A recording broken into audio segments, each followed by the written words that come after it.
Thank you, Mr Deputy Speaker, and I proudly second this suspension of standing orders.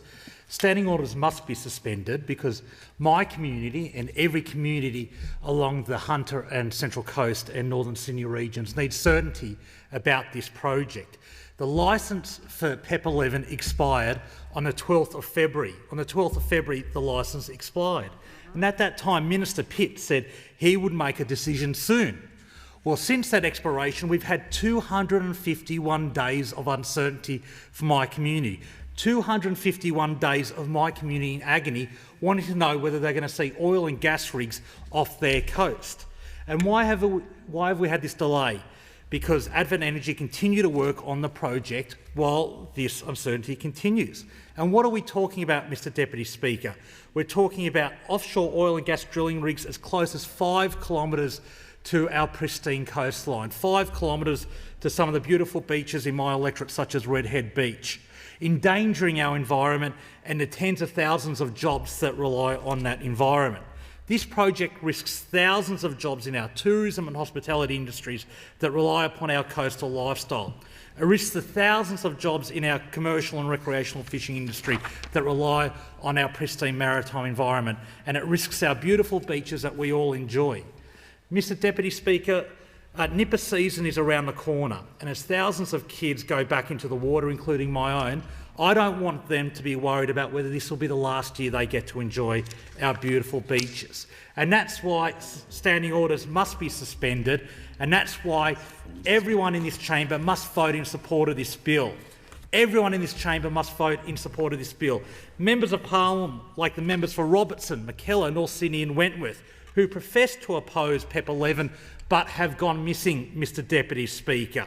They say they oppose PEP 11. Well, they need to demonstrate it by not just talking about it, by supporting the suspension, by voting for the suspension, and by forcing the government and the Prime Minister to deliver at least 26 members of their party room to allow the suspension to succeed. And if they don't do that, it's easy for them to get up and say, oh, we oppose it and we'll vote for the suspension, knowing it will fail unless they bring 26 members of their party room with them.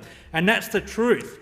And I'll quote the member for Robertson, who said on the 24th of April, under a Morrison government, PEP 11 will not go ahead. The Prime Minister, Scott Morrison, said it himself while he was on the coast this week, and he is rock solid on that decision. I'm saying no to PEP 11. The Prime Minister is saying no to PEP 11. Well, I say to the member for Robertson, and I look forward to her remarks, and hopefully she gets up and says the project is dead, but unless you vote for this suspension, unless you vote for the Steggall bill, and unless you bring 26 members of the government with you, it's just hollow words from people who are members of a government that so far is allowing offshore oil and gas drilling off our coast. That is the truth of it. We'll see some charades here about do they support this, do they support that, but the government can kill this bill with Minister Pitt with a stroke of a pen, and failing that, with 26 members of the government crossing the floor and voting for the suspension and then the actual bill. And I hope they do, and I'll say well done to them if they do. But if they don't, they will be accused of utter mendacity and hypocrisy, Mr Deputy Speaker. They'll be accused of it because there will be empty words where action is needed. And this is about the future of our coastline. This is about the future of tens of thousands of jobs in our community. So I hope Minister Hawke gets up and says something positive about it. I hope Minister Hawke says the project is now dead, because hopefully he can kill it. Hopefully he can convince the Nationals that really are running this government on climate and energy policy to do the right thing and kill the project. So I'm looking for good words for him. But let's be honest about it. If they do fold, it'll only be because of the pressure of members of the Labor Party and independents and the huge community opposition to this project. That is what's delivered this opposition. That's what's delivered this campaign. This is why we're even debating this bill, because I've never seen a project more opposed to by the entire community than this project. So if the government does fold, if the government does surrender, that is great, and I certainly appreciate that. And I want to congratulate every Labor member of Parliament who's been involved in this campaign. Some of them are behind me.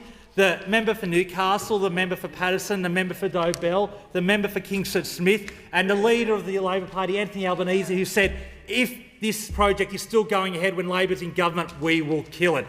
I cede the remaining 5 minutes of my time to the member for Dobell.